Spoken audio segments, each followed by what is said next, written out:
Hi, welcome back to the Box to the Lights. In this video we're taking a quick look at Warmachine High Command. This is a new deck builder from Privateer Press and it's a good one. This is the first box and it's released on August 28th I think. It's debuting at Gen Con this year and we're going to have lots of expansions, kind of LCG style. Let's take a quick look inside the box. First thing you'll notice is when you get this, it's a stack of cards. There's no tokens, there's no counters, there's no health point chips. This is just cards. And hopefully that's got your attention because we're going to see some interesting mechanics, I hope. With a multiplayer battling game, this is for 2, 3 or 4 players, where you're fighting and over different locations and trying to earn victory points, but there aren't any hit point counters or anything like that, just our cards. So how does this play? Well, let's set up and give you a demo of the gameplay.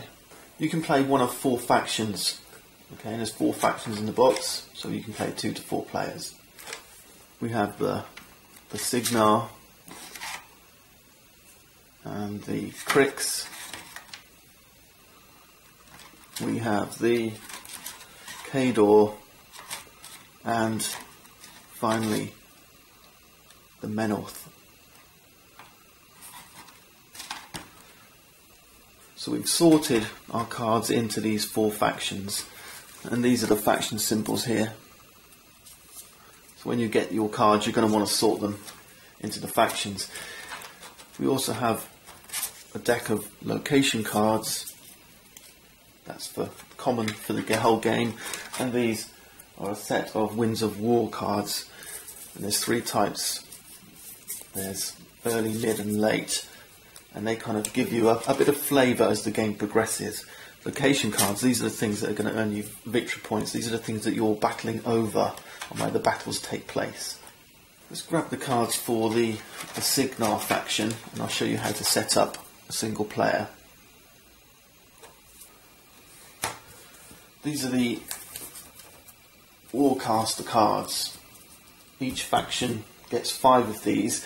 And there's a great deal of variety because of variability, because when you're playing the game you'll only use 3 of these Warcasters, so you can kind of customise which cards you're going to play with for each game.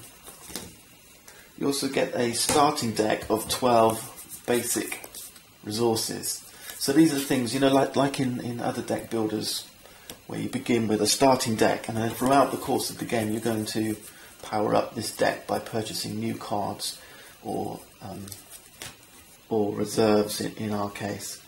And your basic deck starts, you know, it's really weak.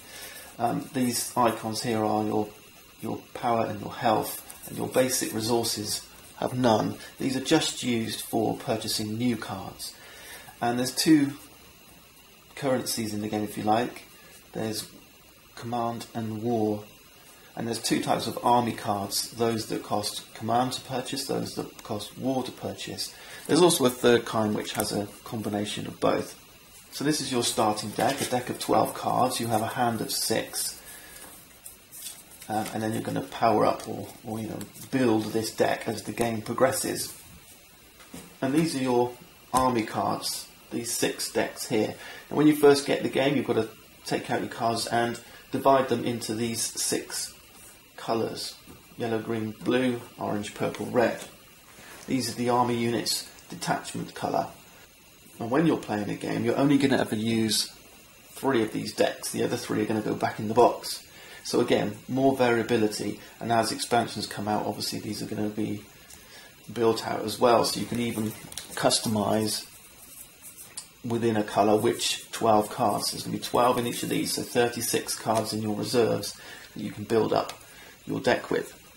Warmachine High Command comes with 12 cards for each detachment colour and 6 colours for each faction, in addition to your 12 basic and then your 5 Warcasters. So when you're building up your reserve deck for the game, the first thing you do is you select your Warcaster. Now in this demo, and there's an introductory setup in the rulebook, so I'm going to talk you through that, but normally you would choose 3, but for this little playthrough and for the introductory game it suggests you use 2. So we're going to pick 2 Warcasters, and you'll notice each of these also has detachment colours, but it has 2 of each. What that means is when you're picking a Warcaster, you then, so if for example we choose Captain Victoria Haley here, we can choose an army deck with detachment colour orange or detachment colour purple. I'm going to start with Coleman Striker and Sebastian Nemo. The rest will go back in the box. So we can choose for Sebastian Nemo a yellow or purple deck, and for Coleman Striker a blue or red detachment deck. Normally it will be 3, for the demo just 2. So we'll grab the red detachment deck and the purple detachment deck for each of our Warcasters, and the rest go back in the box. We don't need these for the game. Now these will get shuffled together to form the detachment deck that makes up our reserves, and we'll shuffle up our basic cards, and that's going to form our starting deck. Our Warcasters, we'll place them to the far left. So here's our reinforcement deck, here's our army deck. We're going to deal out 4 cards, and this is going to form our reinforcements, and on each turn we can purchase cards from this reinforcement area, place in our discard pile, and then obviously once we get through our army deck each time we reshuffle in the discard pile, so these reinforcements will become part of our army. The Warcasters are kind of like jokers, if you like. You've got 2 for the whole game, use them wisely, but they're going to give you some extra power when you need it. So finally, to complete the setup, we draw 6 cards for our starting hand. And this is all basic resources. Now I've set up a second player in exactly the same way. This time I've chosen the Protectorate of the North, so that's our second player. And they've used the yellow and red detachment decks from the Protectorate faction. Now we need to set up our central area. These are going to be the locations we're fighting over, and also the Winds of War deck. This is our location deck, and these have victory points in the lower right, as do some of the army cards. So you can earn victory points by defeating locations, and fighting over locations is primarily the game, but also at the end of the game, the more powerful your army, the more victory points you're going to get. And we create a location deck, and we deal a number of locations to the central area depending on the number of players. So in a 2-player game we've got 2 locations, and every time we defeat a location we draw a new location and place it in the central area, and then the game is going to end when we run out of locations, when we've finished fighting over all the locations. Now for the demo game we're just going to use a shortened location deck, and the rulebook suggests we use Ancient Icthea, Corvus, Fort Folk, Highgate, Midfast. Now, a little bit of an errata. It asks for Ironhead Station, but there is no Ironhead Station location, so I'm presuming they mean Stillwater Flats. So these are going to be our location, just 6 cards. These are our location deck, and for the demo, the other locations are going to go back. So you can see, for your first game, you're just playing a shortened game. So we give these a good old shuffle, and then we're going to place 2 over which the players can fight, and then the location deck to one side. Now we have Winds of War. Now Winds of War cards, these are things that are just going to add a little bit of flavour to each round. So during each round you're going to draw one of these cards, resolve whatever the text says, and it's going to stay active for the rest of the round. And there's 3 types: mid, early, late. So we need to sort those into those 3 piles.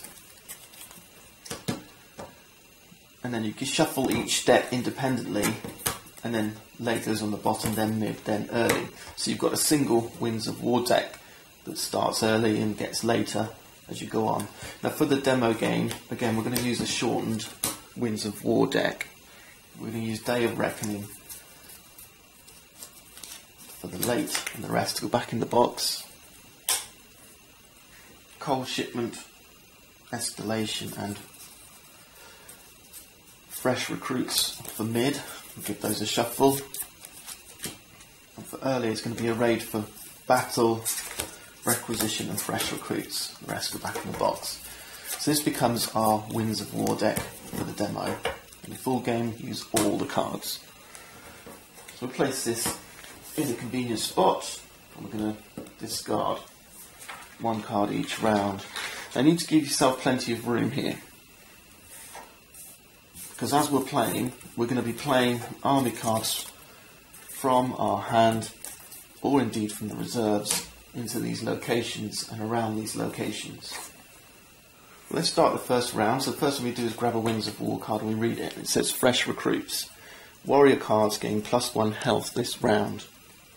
And that's effective now for the rest of this round.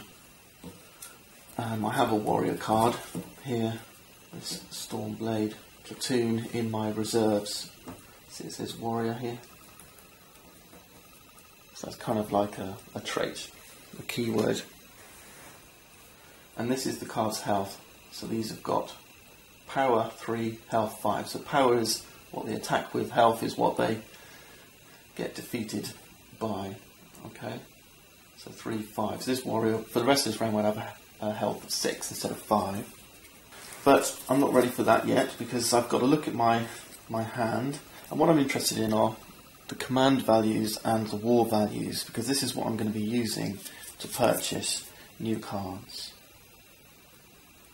And normally one of these resources will give you some command and some war, but some of them give you a little bit of each, but you can't use it for both.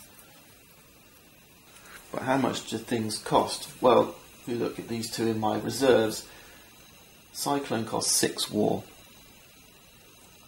It's the purchase cost. The Stormblade Platoon costs 5 command. There's also this secondary cost, and it's called the Rush. And it's normally a little bit more expensive. And what you're going to be doing with your cards, and once you've got these army cards, these attachment cards in your hand, is you're going to be playing them to these locations, fighting over these locations from your hand. But if you use the rush cost, if you pay the rush cost, it means you can pay the cost and they can rush them straight to the location. Normally, when you purchase a card, it goes into your discard pile, and you're only going to get it into your hand, and thereby be able to play it to a location once you've cycled through your deck, drawn it, and then play it to a location. Okay, so with the rush, you can play it straight out of your reinforcements to a location. Now, we can't rush on the first 2 rounds of the game. Okay, so at this stage, all I'm looking to do is purchase something. Now, what have I got? I've got 2, 3, 4, 5 command, which means I could purchase Stormblade Platoon, which costs 5 command. And I've got 2, 3, 4, 5, 6 war, which means I could purchase any one of these. Cyclone costs 6 war, Lancer 4, and another Lancer. So I'm going to choose to discard these 3 cards for 5 command. Okay, 2, 3, 4, 5. And command is normally used to buy warrior cards. War is normally used to purchase warjack cards.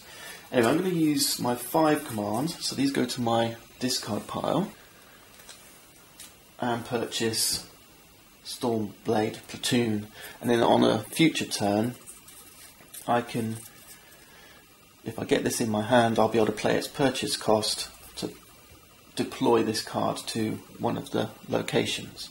So for now, this goes to my discard, and then I have to fill the gap with a new card from my detachment deck. So there's always 4 cards in the resources, and now I can carry on. So now I've got, I drew a Journeyman Warcaster a purchase cost of 3 command, which I don't have. I've got 1 command, or 2, 3, 4, 5 war. So with my 5 war, I'm going to purchase one of these lancers. Purchase cost 4 war. So I'll discard these 2 cards here for a total of 4 war. And grab the Lancer in my discard pile and again fill the gap. I've got 1 resource left. It gives me 1 command or 1 war. There's nothing here that costs that. So what I can do now is I can bank. Okay. If you've got any more than 1 card left in your hand, then you discard. Or I could just discard this, or you can bank it for next time. So I bank it and draw 6 new cards. 1, 2, 3, 4, 5, 6. Okay, so I'll have 7 cards now for the next turn, and you can only ever bank 1 card.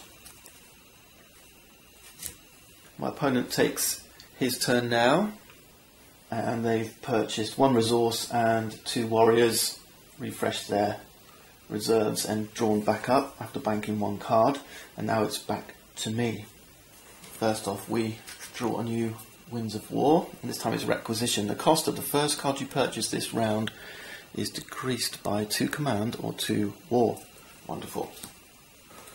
In which case I'm going to buy the Cyclone. It's normally 6 war, but it's only going to cost me 4.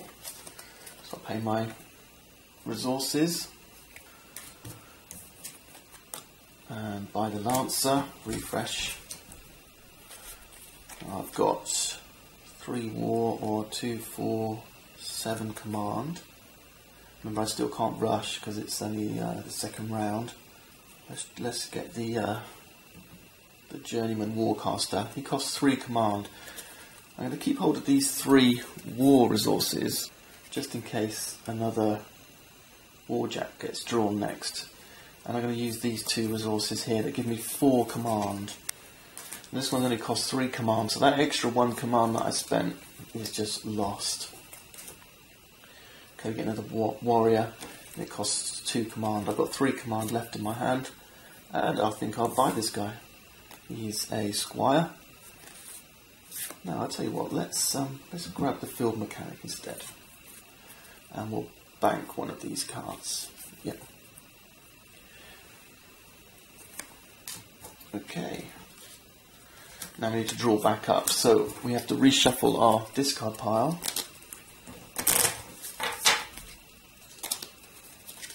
And then draw 6 cards. 1, 2, 3, 4, 5, 6. And now it's my opponent's turn once more. And this time they've purchased some Warjacks, reshuffled their army deck, drawn back up after banking 1 card. Now it's starting to get a little bit more exciting. We've moved into round 3, which means we can start rushing cards, and also we've redrawn our deck, which means we could potentially be pulling some of these reinforcements we've built into our deck. But let's start with Winds of War, and we get Arrayed for Battle,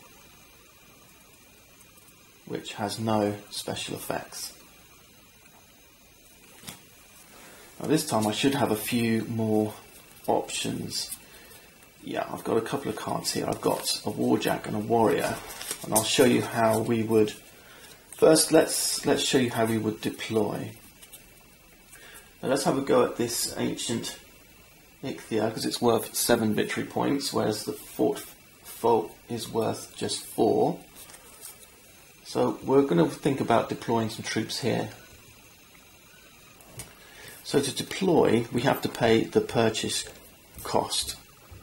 I mean, I could use this card for its war cost instead of deploying it, but let's use our 3 command.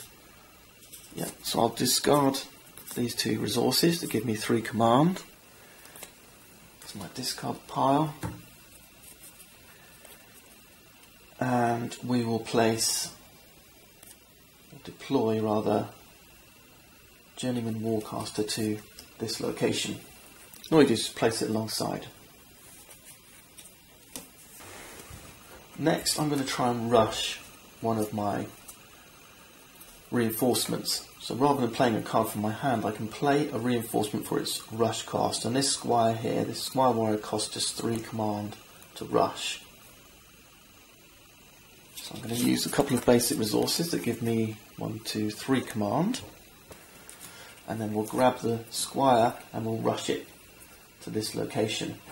Refresh my reinforcements. I haven't got anything left I can do with my hand, so I'm going to bank 1 card and discard the other. Draw back up to 6. Draw back 6. 1, 2, 3, 4, 5, 6. Ready for next time. The important point here is I've now got 2 army cards at a location. In subsequent turns, before you start playing orders, there's something called the capture step. Now we've skipped over that for the first 2 turns because we had no armies at locations. But at the start of your turn, after Winds of War, before you start playing orders, if you've got 2 more army cards at a location than your opponent, then you will capture the location. Right? Numbers mean nothing. It's just how many cards you've got, how many cards more.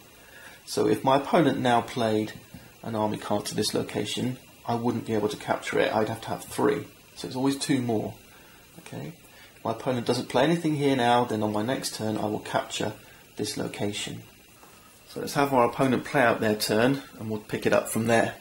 So on their turn, our opponent has rushed a card to Ancient Ichthyr, and he's done that in order that I cannot capture that location for 7 victory points. Let's take a closer look. So this is the card they've played. Now after the order step, if you have any army cards at a location where your opponent also has armies, then we have the battle step. So a player turn looks like capture step. If you have 2 or more armies you capture. Orders, playing our cards. Battle, we've got army cards of opposing armies facing each other at a location. A battle commences. Keep an eye on your cards too, because they have these specials in these ability boxes. So for example, the Warcaster says 1 friendly warjack at this location gets +2 power. Our Squire says once per turn you can rush a warrior to this card's location without paying its rush cost. Because when you're rushing cards, not only can you rush your reinforcements, you can rush your Warcasters, and that's how these guys come into play. Notice they don't have a purchase cost, they only have a rush cost. So how do we commence a battle? First, if there's any cards that have been reduced to 0 health through abilities, then they immediately get discarded. Then you add up your total power that you have at this location. So my opponent has 2 total. There's 2 just on the Knight's Exemplar.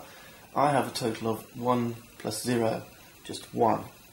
If my total power is greater than the combined health of 1 or more cards, then I can destroy them. I've only got 1 power. The health here of the Knight's Exemplar is 5, so I can't destroy this card. However, with 2 power, my opponent could take out the Squire, who's only got 2 health. So this all happens simultaneously, okay? So even though that they've taken out my Squire, if it had power, it would still contribute. Okay? So combined powers, if they take out 1 or more health, then you destroy those cards. So I lose my Squire and it goes to the discard pile. But, you know, it was worth the gamble because it forced my opponent to place a reinforcement here, because otherwise I'd have captured this location. And that's it, that's the battle step. Head to the next round, draw Winds of War. It says fresh recruits, warrior cards gain +1 health this round. And obviously that's going to help my journeyman here. Now we start players' turns. Remember, it's the capture phase first. Do I have 2 or more army cards than my opponent at any location? No, I don't. So I don't capture anything. Now I do my orders. Now I'd love to get this Stormblade platoon up at that location. It's going to cost me 5 command to put it there. And I think that's better than trying to rush one of these. So let's try and put the Stormblade platoon up. I need 5 command. 1, 2, 3, 4. And do I want to pay with my Warjack or my Warrior? These detachment cards that you get, not only can you play them as Warriors or Warjacks, you can also use their resources that they supply. So let's pay this one, and we will bank the Lancer for next turn. Okay, I've got 2 here, so I know on my capture step I'm not going to be able to capture this location, but maybe I'll be able to knock this guy out in the battle step. My combined power is 4. The Warjack Marshal says, at the start of an attack at this location, choose a friendly Warjack card at this location. It gains +1 power until the end of the turn. Unfortunately, I have no Warjacks. So my total power is 4, his health is 5, it's still not enough to hit him out. This time his power is 2, but my health are 3 and 5, so again he's got not enough power to knock these out. So that's the battle step concluded. So with that in mind, what if I had decided to rush one of my Warcasters? Well, let's do that. I had 3 War left. I'm going to use the 2 War here from Steam and Ironworks. And I'm going to rush up Commander Adept Sebastian Nemo. Now he brings 2 power, but he's also got a couple of abilities here. Friendly Warjack cards at Nemo's location get +1 power, and enemy non-warrior cards suffer -2 health. Well, I can't use either of those abilities, but now my power is 6, which is enough to take out the Knight's Exemplar. So this guy is defeated. He goes to his discard pile. But now that the battle step is concluded, this guy's not going to hang around, and this is why you've got to use them wisely. He's going to go to what we call the Occupying Forces pile, and that sits over here next to your army deck. It's not the same as the discard pile. Every time you capture a location, any of the forces that were used to capture the location go to your Occupying Forces deck. That means they're out of the game now. Their victory points will contribute, but they're not going to get recycled back through your deck. They're occupying these locations, so they're standing there holding out Ancient Ichthia. And the same applies to Warcasters. So as soon as you use a Warcaster, he's kind of gone for the rest of the game. He's going to sit in the Occupying Forces pile. So let's assume that our opponent plays his turn. He didn't have enough resources to place any cards to this location. It comes back to me, play our Winds of War, and then we have the player turns. We start with the capture step. Now I've got 2 army cards here, so I capture this location. So we move this card and the forces used to capture it to our Occupying Forces deck. And then we replenish the locations with a new one from the location deck. And we'll keep playing this way until the Day of Reckoning card comes out, or we run out of locations. Then once we've played Day of Reckoning, we'll run out of here, game over, we add up all our victory points, and that includes cards in our hand, in our deck, and in the Occupying Forces deck. So we add up all these victory points. Remember, they can come from army cards that you've purchased, but predominantly the big numbers are going to be the locations. I'm really excited about getting this one down with my son and having some fantastic battles. There's lots of variability in this starting box, so there's lots of fun to be had, and look out for expansions. Okay, I hope you've enjoyed this quick overview of Warmachine High Command. See you next time.